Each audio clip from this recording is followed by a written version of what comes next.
It started on the third day of filming their first historical drama together.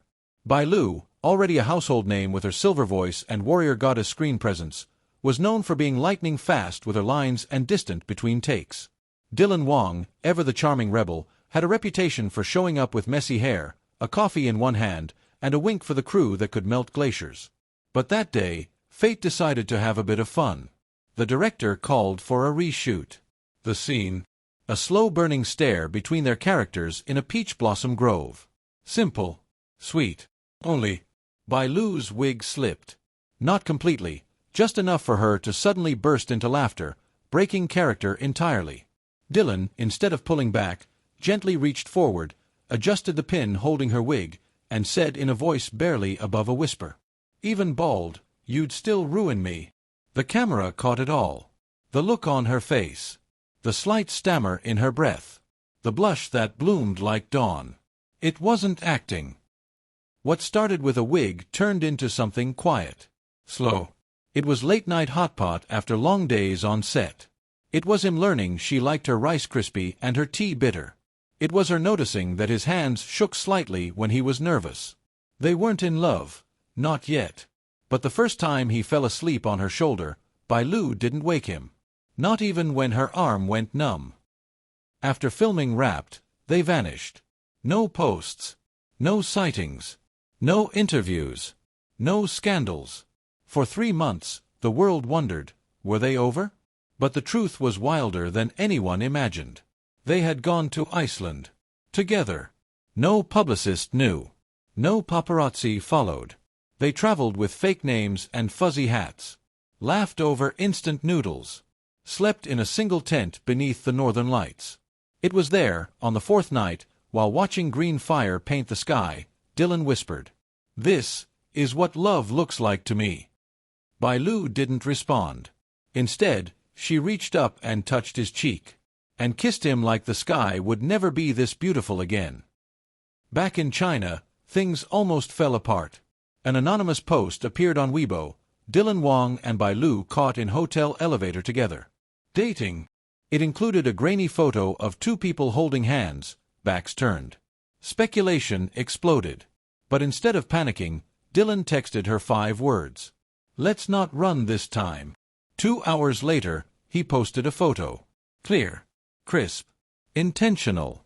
Bai Lu, wrapped in his jacket, holding a snow globe shaped like a heart. Her lips slightly parted. His eyes only on her. No caption. No need. It happened live. A surprise interview on a charity live stream they both attended. The host, playfully, asked, "What's the most meaningful role you've ever played?" Dylan replied without flinching, "Boyfriend." Gasps. Laughter. Chaos. Bai Lu raised an eyebrow, leaned toward him with that mischievous glint the whole country adored, and added, "Fiancé, actually. But he forgets his lines sometimes." The internet broke in half. Fans rejoiced. Cynics fumed. Brands panicked, and then doubled down with endorsements. Within an hour, their Weibo page crashed from traffic. No tabloids caught it. No red carpets were walked. But in a mountain village just outside Lijiang, they got married in secret. She wore a dress handwoven by a local artist. No diamonds, only silk and petals. He wore a traditional white hanfu with her initials stitched at the collar. Their vows were whispered. Their rings weren't gold. They were carved from the same birch tree under which they first kissed in Iceland. There were no cameras. Only a boy, a girl, and a forever. Months later, they were cast in a stage play together. Under the moon, we remember. A tragic story about lovers torn by war. Every performance sold out in minutes. The final scene required them to cry, embrace, and say goodbye. But on closing night, Dylan did something unexpected. As the curtain dropped, he pulled Bai Lu into a real embrace, pressed his lips to her temple, and whispered into the mic, "The war ends now. I choose you." The audience rose to their feet, tears and applause crashing like thunder. That wasn't the script. That was the truth. They bought a house in Suzhou. White walls. Bamboo garden. A koi pond where Dylan insisted on naming every fish. They hosted friends, cooked late dinners, sang off-key karaoke until 3 a.m. Sometimes, they disappeared for weeks. No phone, no press. And when fans begged for more updates, Bai Lu once posted, "The best parts of love happen off-camera." Not all love stories remain smooth. There was a scandal, a manipulated video, a misinterpreted dinner with a co-star, rumors of a breakup. Bai Lu trended with tears, Dylan with fury. For a week, no one knew the truth. Then, at a press conference for a new film, a reporter asked Dylan, "Is it true Bai Lu cheated on you?" He stood up, walked to the edge of the stage, and said, eyes burning, "The only thing she's guilty of is loving me when I didn't know how to be loved." Then he left, flew to her set, walked past bodyguards, and kissed her in front of 120 stunned staff. That clip has now surpassed 1 billion views. Now, they no longer hide. Dylan writes songs under a pseudonym. Bai Lu directs short films about grief and longing. They launched a project called Love Unscripted, mentoring young artists who feel too boxed in to be authentic. Their love became more than just headlines. It became a movement, one that whispered to millions, "It's okay to love loudly. It's okay to choose joy." One day, a letter appeared on their doorstep. No stamp, no name, just a folded piece of paper with childish handwriting. "I hope when I grow up, I find someone who looks at me the way Dylan looks at Bai Lu." They framed it, hung it above the fireplace. And as the snow fell that night, they curled up on the couch, hands entwined, watching the flames dance. Two people who didn't just survive fame. They turned it into a forever. The director called action for the 17th time. A warm breeze rustled through the fabricated peach blossoms wired to delicate branches. Petals floated down like lazy butterflies, catching in Dylan Wang's hair. Across from him stood Bai Lu, dressed in an ivory hanfu, her expression blank, too blank. The scene was meant to burn slowly. Her character, a warrior princess with ice in her veins, was to confront his, a charming rogue from the enemy kingdom. A glance, a step forward, and then, a whisper of something deeper. Forbidden, unspoken. But something was off. Each take fell short. The chemistry wasn't landing. It was as if the camera was waiting for magic that refused to arrive. The crew was tired. The director impatient. Bai Lu, ever the professional, offered to redo the line delivery. Dylan just stretched, yawned, and joked, "Maybe the problem is the moon. It's not full enough for sparks." But no one laughed. The tension was thick. So they reset the shot. And that's when the wig shifted. It happened fast.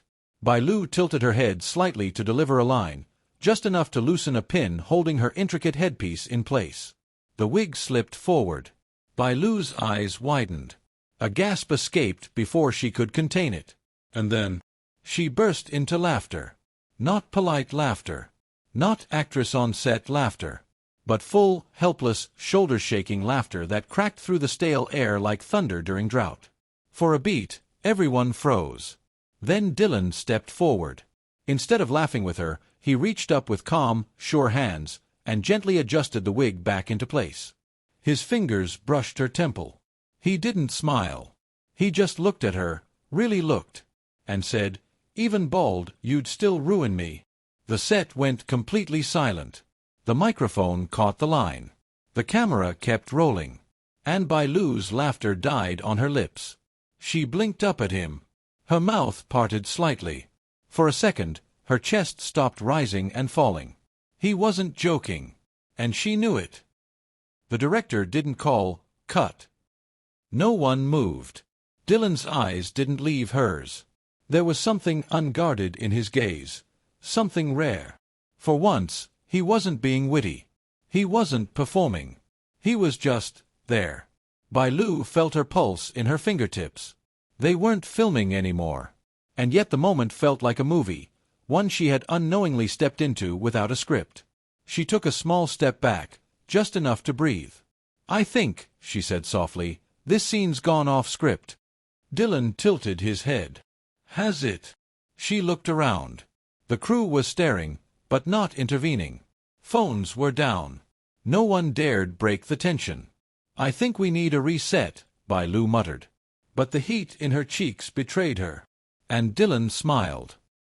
When they finally reviewed the footage, the director leaned back in his chair and said, "Don't touch it." "But the line," the assistant editor began. "Doesn't matter. It's better than the script. It's real." That take, the wig slip, the spontaneous line, the locked eyes, was what made it into the final cut. Viewers would later call it the most magnetic moment in C-drama history. What they didn't know was, it wasn't a moment between characters.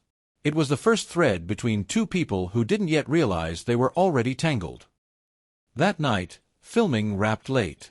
Most of the crew headed back to the dorms or to local bars. Bai Lu stayed behind. She wandered back to the Peach Grove set, now quiet and dimly lit by a few leftover lanterns. Her footsteps were soft against the fake grass. She reached up to touch one of the peach blossoms, still wired to the branch, unnaturally perfect. "You know it was real, right?" The voice behind her made her jump.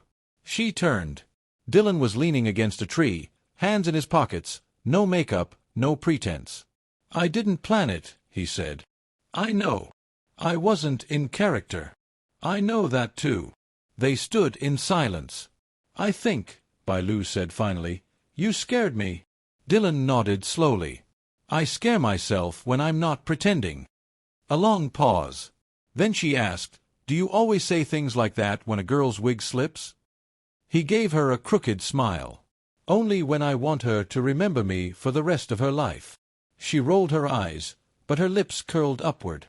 And somewhere above them, a single blossom detached and floated to the ground, like it too had been waiting for that line. They agreed not to speak of it again. On paper, it was just an unscripted moment on set. A funny behind-the-scenes anecdote. But in the quiet spaces between lines, during rehearsals, something began to change. His gaze lingered a little longer. She laughed more easily when he was nearby. They always found themselves standing a bit too close during breaks, sharing bottled tea and snacks like teenagers at a school festival. No one else noticed. Not yet. But the camera did.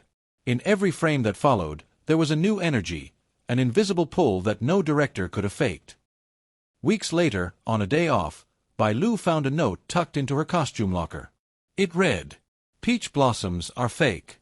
But you were real that day. Come find me after the rain. Same grove. No wigs this time." It wasn't signed. It didn't have to be. Asterisk before the Northern Lights, before the Icelandic kiss, before the secret wedding, there was this. A wig, a line, and a silence that felt like fate knocking gently on the wrong door, but being let in anyway. Asterisk.